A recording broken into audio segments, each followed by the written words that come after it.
Just got to work not too long ago, but still about to get this for Army sniper school. I really wanted to see because I have no idea what goes on at sniper school. Like, obviously, they practice sniping, but like I see exactly how hard it is, like how physically demanding. Like I have no idea, so I'm about to find out.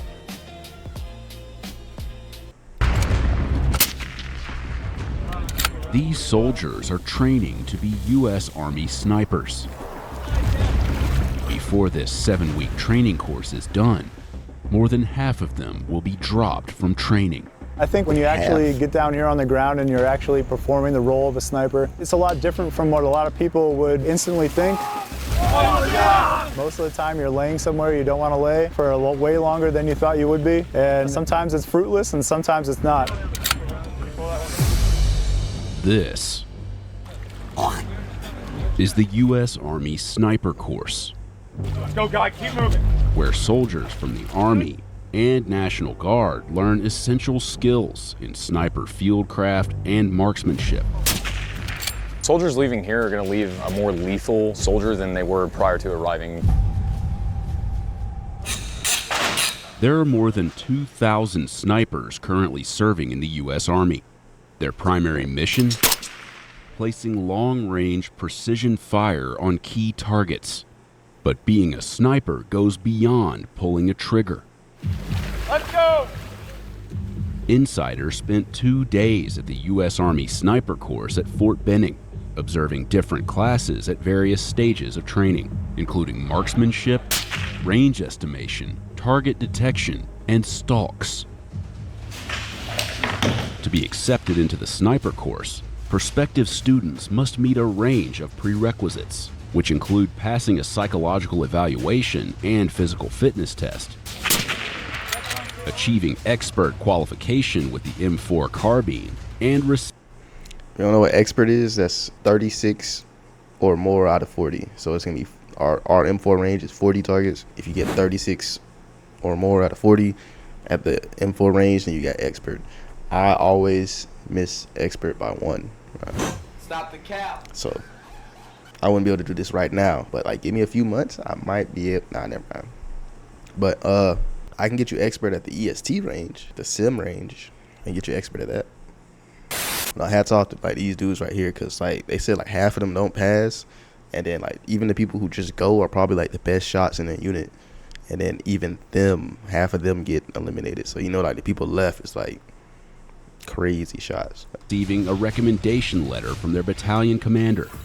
Attributes to make a good sniper to attend the United States Army Sniper Course would be a disciplined soldier, the ability to think on their feet, but the ability to grow through updated doctrine. Although both male and females are eligible for entry, only one female student has attended the course, graduating in 2021. Wow. Training is split into 2 categories: fieldcraft and marksmanship. All right, 5 minutes to dry fire begins now. During marksmanship training, students get familiarized with 3 different rifles: the M2010 Enhanced Sniper Rifle, the M110 SAS, and the M107. Shooting has always been the fun thing to do. You know, it's what everyone wants to go do. They want to go shoot.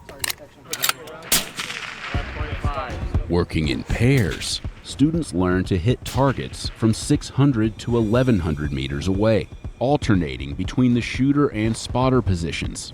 All right, so you're gonna dial 5.4. Before participating in graded events, the soldiers spend time on the range gathering and confirming dope or data on previous engagements, which includes temperature, altitude, humidity, and even the weight and velocity of their ammunition.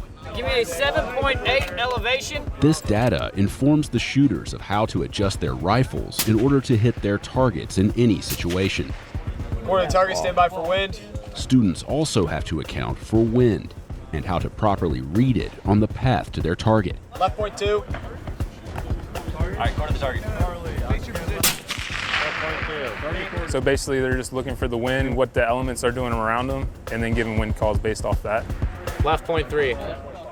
See, that would be so aggravating because like each day the wind is gonna be different. Well, actually, not even each day. Like later on in the day, the wind could be different. You got to just sit there and like calculate it exactly. Like I don't know if I got the patience for that. Hats off to them. Students use a unit of measurement called milliradians, or mils, represented by the hash marks inside the shooter's scope, to determine the wind's effect on their shot. Left 0.7. Left 0.7. Left 0.7. So they're just telling the whole 0.5 left or 0.2 left, and it's actually going inside their reticle. Those were all bad wind calls on my part. You are very bad. Like opposite direction on what you need to be calling the wind bad. They have several opportunities to practice reading wind and gather dope with the M2010 ahead of their first graded record fire, which takes place during week 3. I think this is the part of sniper school that everyone really likes that come here, because they get to shoot, shoot, shoot, and you don't get to do this a lot in a normal Army world. 0.8. I personally love it. That's why I came to sniper school. I love shooting. It's the most time that I've ever gotten on the gun, so it's definitely good practice. Target's up. Chase. Walk. Wind becomes an even bigger factor during movers training, where students practice firing at moving targets. When you go down range, your targetry, i.e. the enemy, doesn't typically want to stay in one spot when you start shooting at them. So this helps them get into the right mindset and get them the tools and techniques so that they can engage those targets effectively. Working in pairs, students fire at moving targets ranging from 200 to 600 meters away and have 2 minutes to move between firing positions. One mil. I was running the EST range, which you don't know, it's like the sim electronic range or whatever, a few days ago, and I had loaded up the moving targets thing just to see it, and the moving targets make it like at least 50 times more difficult. But I mean, you get used to it. Like the more you do it, like the more you start knocking down. But at first I was like, yo, it's wild. I got one. Yeah, that's what I got too. Shooters measure the target's speed in mils and must factor in their movement when determining where to aim their shot. Lead's gonna be 0.8. Wind's moving from right to left. So they're calling out those numeric values in mils based. You gotta factor the wind, and you gotta factor it moving into the. It's too many numbers, man. On what they should be holding left, right of the target as it moves across the range. What'd you hold? 1.2. All this really entails is you getting an accurate hold in front of the target so that as it moves towards the center of your reticle, you will then fire preemptively so that the bullet will meet with the target as it moves across the range. It's going to be a 0.7, going right to left, go 1 mil. It can be very confusing determining what side of the target you should be holding on. Should I be adding mils to the target as I'm going with the wind? Should I be taking mils away as I'm going against the wind? 0.855 times 1 equals right to left, 0.8 hold.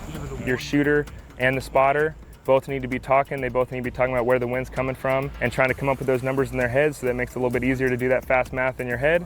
What are you going to go, 0.6 here now? Yeah, left 0.5, left 0.6. As we start to go deeper and deeper into the training, they get better at it, and we almost have a 100% pass rate with movers. So when you have a magazine in, you're going to want to settle it a little low. Although roughly 50% of the sniper course involves firing weapons, marksmanship isn't the sole focus of training. A sniper's secondary mission is to collect and report battlefield information, but 9 times out of 10, that's the mission you're going to end up doing. In order to collect battlefield information undetected, students must master a wide array of fieldcraft skills, starting with how to properly construct a ghillie suit. Ghillie suits are a type of camouflage clothing that snipers use to blend in with their environment. We use natural vegetation as well. We tie that into our suit, and it helps us to blend in with whatever environment we could potentially be working in. Students bring their own ghillie suits to the sniper course, which are usually constructed using an old uniform.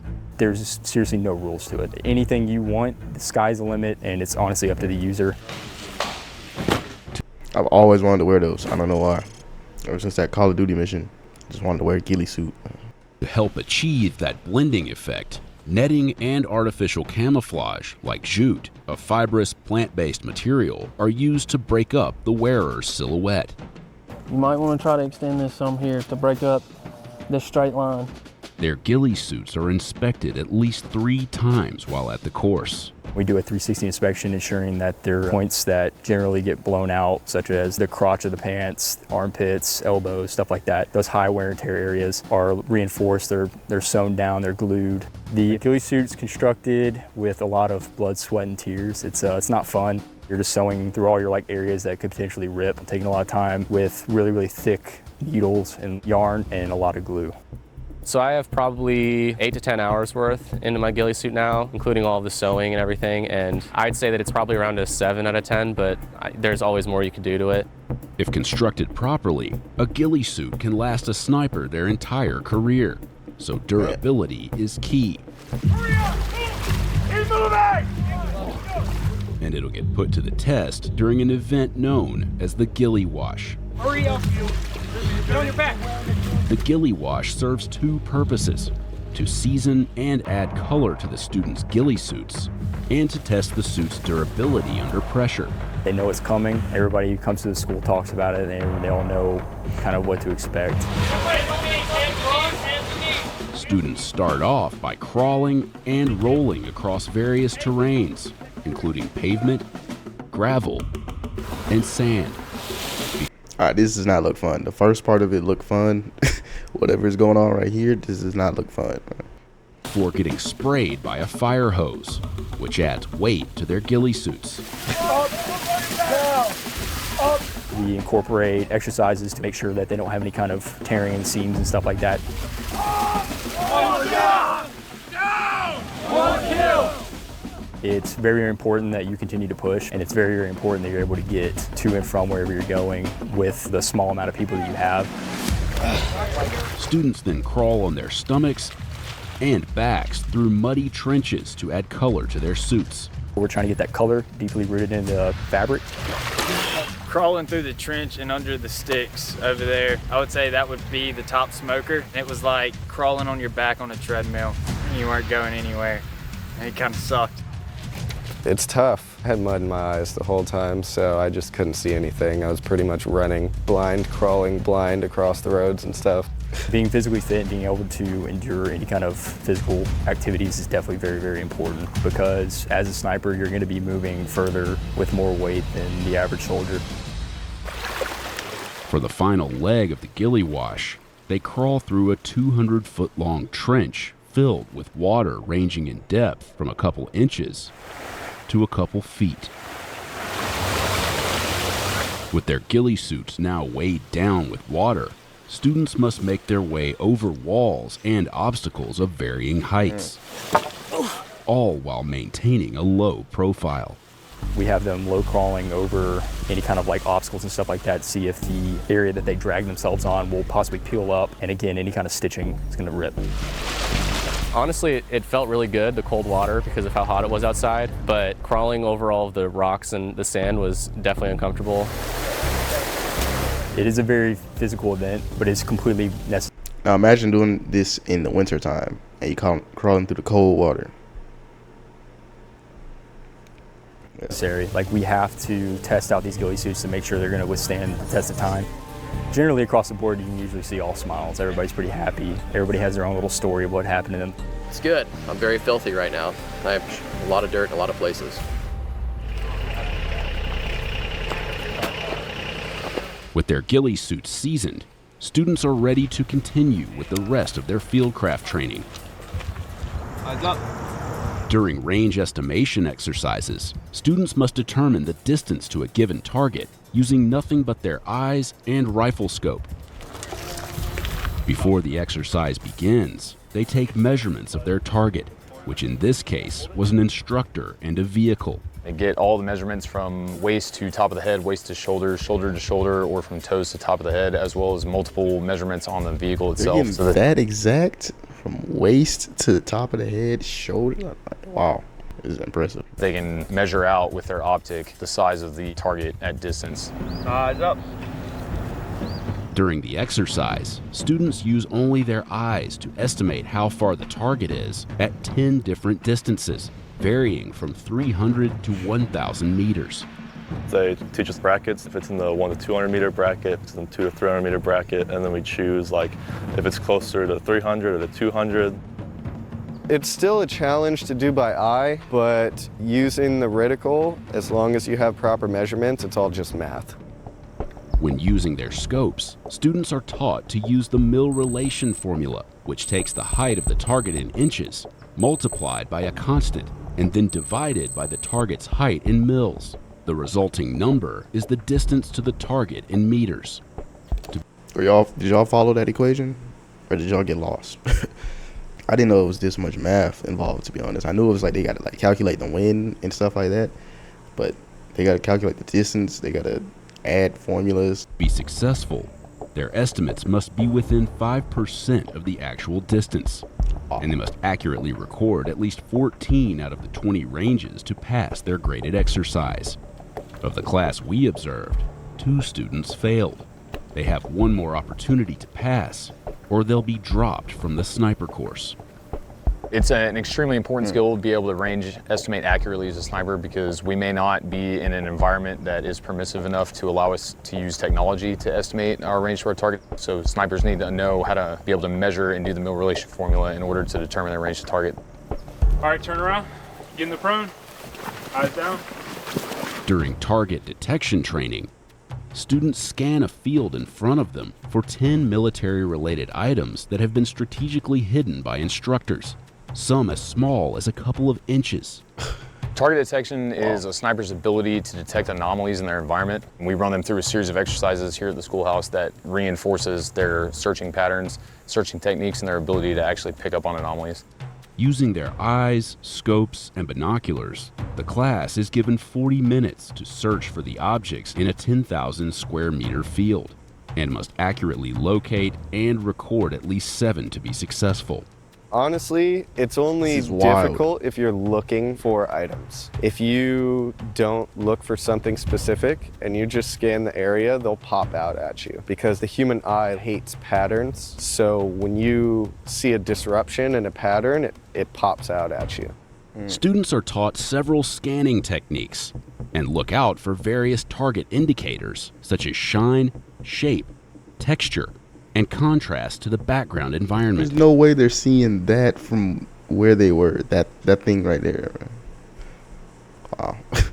The human eye naturally scans left to right, top to bottom, and one thing that they hit on that was really big was scanning bottom to top, right to left. It kind of forces your mind to not go its natural path. You pick up things a lot easier. Looking around this area right here and realizing the way the bark naturally looks, they see this natural difference right here where the pattern's messed up and there's no longer any bark, and focusing a little bit more on it, you're able to find the texture of the plastic, color doesn't add up, it's not that gray or that black anymore, you got a little bit of a green, might catch some kind of sheen coming off of it.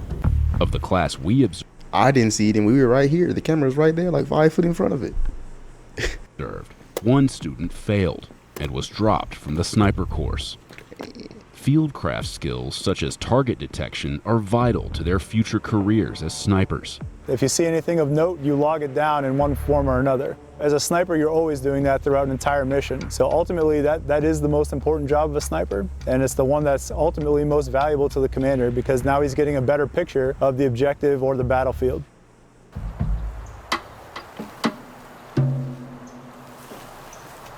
Fieldcraft training culminates with stalk events, where pairs of students must navigate through wooded terrain to observe their assigned target without being spotted by the instructors walking around them, or by those observing from afar with binoculars. Students perform 4 practical stalk training exercises before moving on to graded events. The class we observed was participating in their first practical exercise. They're given 10 minutes to prepare themselves and their equipment.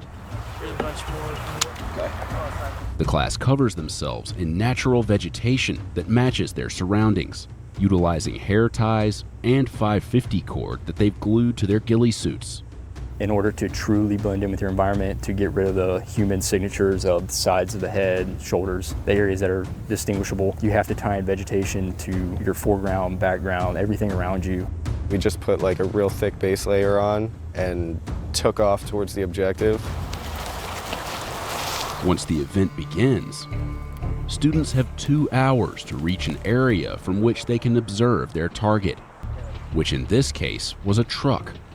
And they must utilize the movement techniques they've been taught to stay out of sight. Freeze, you two. What do you think you look like right now walking through the woods? Stupid dude with A dude in a ghillie suit. So if a team is trying to rush up to the objective, like not moving tactically or in the movement techniques that they have been previously taught, we'll stop them, we'll take their roster numbers down, and they'll get docked 10 points. And they'll also get moved back 100 meters or a terrain feature away, whichever one is further, and have them restart after explaining what they did wrong. They can also get spotted by the observers watching from the back of the truck with 10-power binoculars, who then direct instructors walking in the woods to the student's location. Yeah, Roger, it's probably this guy right here that I got my flag on. He was facing away from the truck, so it's probably his back that you saw. All right, so you guys track. That's crazy. And they're using walkie-talkies, just talking to each other. So if you're sitting right there crawling, trying to like get there, you can just hear him talking to the other dude in the tower, like, yeah, I think he's 3 more feet to your right. And you just, that's crazy. All right. Yo, so thick is good, right? Getting in that thick spot is good, but you're playing a dangerous game, right? Because you're mixing the potential of overhead movement. And look how close you guys are to the objective. You are way too close to be causing this much movement. It was kind of a shock to everyone how easily they could spot us. Once the students reach a spot in which they're able to view the truck, they set up their final firing position, camouflaging themselves and their equipment to match their new surroundings. They must then observe and correctly record a scenario that takes place, which in this case included 2 instructors setting up and firing a mortar round. They're annotating and formulating what they observed into what we call a salute report, as well as generating a call for fire request. The students then have to accurately identify 2 letters held up by the observers on the back of the truck. Letter is up. Letter is up on time. Shooter, you got ID? Juliet. Time. What was it? Juliet. Good ID. Good ID. But in order to pass the exercise, the students must evade detection by the observers scanning for them, which can be easier said than done. So I've got apex of the triangle on top of the spotter's head. You guys are standing in the open with the sun on your back, right? That naturally is going to cast shadow or catch glint off your optic. You were able to observe the scenario and you both PID'd the letter. That's good. That's really good. That's what we want, but none of that matters if you guys are able to be seen. By the end of the practical exercise we observed, none of the participating students received a passing grade. I think a lot of them went in with maybe a little bit too much. None. And if they mess up, I don't know what the passing grade is, but if they mess up once, it was 10 points off. So the fact that none of them, no wonder they said more than half failed the whole course. Much confidence, and they thought, well, it looks pretty thick, so I'm sure they won't see me. The problem is the instructors that work here currently, they have a lot of experience, both real world and here at the schoolhouse. It's a challenge. It was pretty frustrating, but at the end of the day, like, I think that I'm more motivated now than before because I know that I need to improve on things. So I definitely have things I need to focus on to get better, but I'm excited to do the next rep. This class will have 3 more practical stalk exercises before starting their graded events, of which they'll have 3 opportunities to pass. But according to the Army, the majority of students from this class did not pass their graded stalk events and were dropped from the course. Sergeant Terry. On average, just 47% of the 288 students who are accepted to the sniper course each year end up graduating. Those who are able to successfully complete the course will go on to teach the skills they've learned to the junior soldiers in their unit and could be deployed into combat as snipers immediately if necessary. It's extremely rewarding to watch a soldier that has a small understanding of the weapon platform or the techniques to employ as a sniper. And once they graduate the course, their ability to perform as a sniper is outstanding. That was eye-opening. Like, I knew that was difficult, but I didn't know it was gonna be. Oh wait, hold up. I knew it was difficult, but I didn't know it was gonna be that difficult. Like, that is like almost impossible to pass. Because all of them that's like trying to see you in there, like, they all got experience in doing that. I don't got the patience or math ability to pass that. I'm pretty sure I don't. But yeah, hats off to them that do. I'll let you.